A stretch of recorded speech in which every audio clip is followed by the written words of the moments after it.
What you're looking at is the rear end of a 1997 Toyota Tacoma, and today we are going to change the gear oil in the rear differential. If this is something you're interested in, please stick around for the video. If you watched our last video, we did the front differential on our 1997 Tacoma four-wheel drive, and today we're going to be doing the rear differential. Super simple setup. So we used the Valvoline 7590 full synthetic lubricant for the front. We're going to do the same for the back.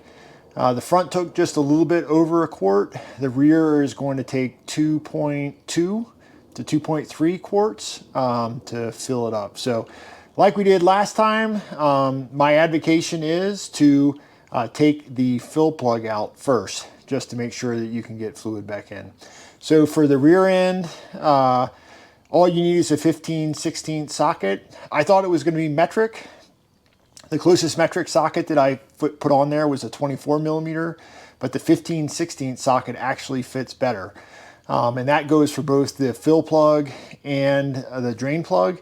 And I believe it's the same for the transmission as well, manual transmission as well. So we'll get to that in another video, but for now, we're going to change the fluid in the rear end of this 1997 Tacoma. So like I said, we're going to take the fill plug out first.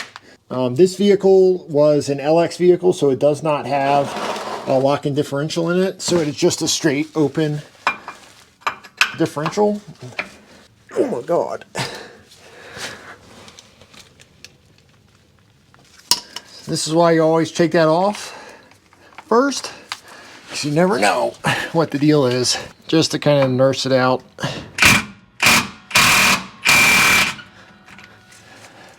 That took more than what I had hoped. So you might, if this is full all the way still, it may drain out, maybe not. So this has a gasket on it, so we'll get another gasket out of our kit. This looks like to be just one of the flat. Oh no, it's a crush washer too.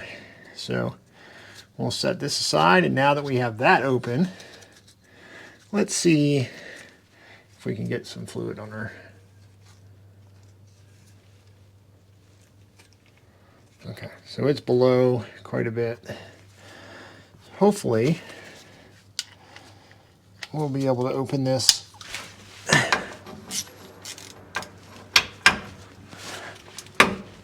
easier.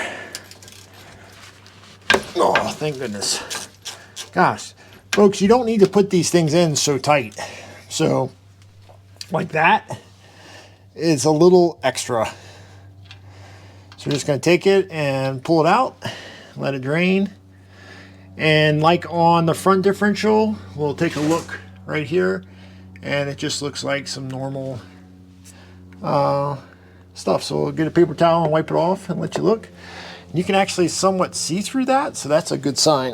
All right, so we went and we got two more of the crush washers for the plugs. Well, the rest of that is draining out.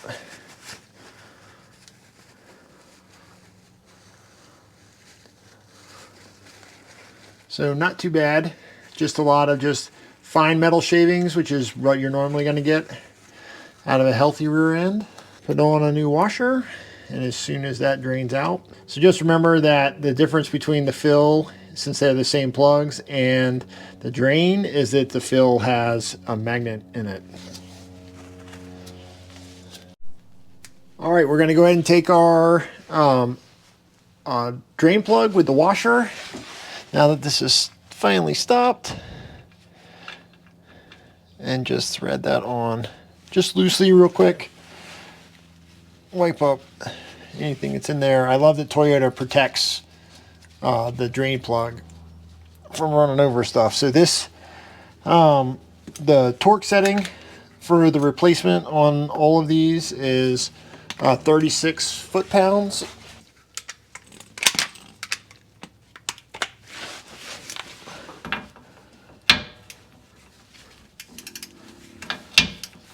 This is just going to make it so much nicer to take it off if it's torqued right.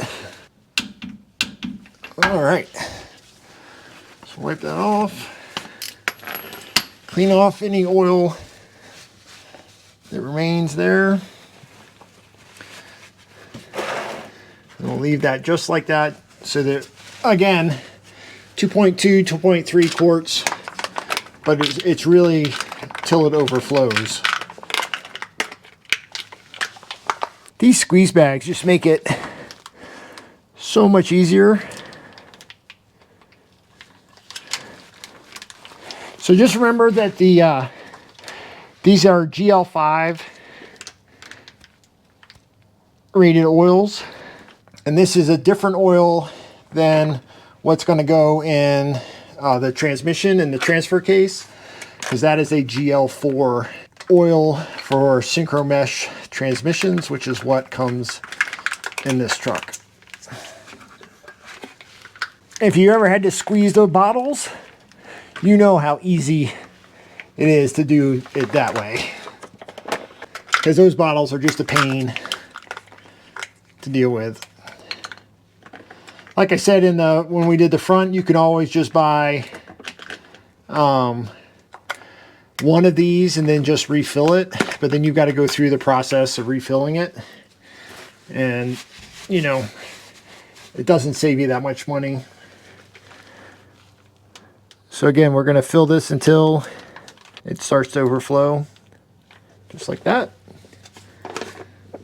So remember, that first bag I used was part of the stuff from the front end, so it wasn't full all the way.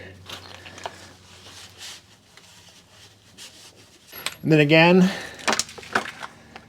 36 foot-pounds, so that the next time this has to happen, I don't have to use an impact wrench to get it off.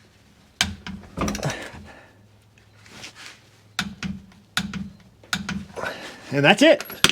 Super simple. Okay, so that was changing the rear differential oil in a first-gen Tacoma. Ours is a 1997. It's got 330,000 miles on it. Ours is a first-gen Tacoma with 330,000 miles, so I thought that rear end gear oil looked really good considering how old it is. That means it's been changed before, which is always a blessing. There wasn't a lot on the magnet. Takeaways, remember, take that fill plug out first. I mean, it took quite a few impact bursts with an impact gun to get it off, which means someone put it on there way too tight. But like I said, you always want to get that off first to make sure you can get oil back in. Squeeze bags are great, and the front and rear differentials take that GL5 rated full synthetic oil, which is going to be great for your stuff. So hope you guys got something from the video. Thanks for watching. If you're still here, give yourself a thumbs up. Think about giving me a thumbs up and subscribing to the channel. We're going to be tackling the transfer case and transmission next, if you're interested. So that'll be coming out in a little bit. So again, rear differential oil change. Thanks for watching. This is Dan from Fisher Jeep Adventures, and we'll see you next time we're working on the Tacoma.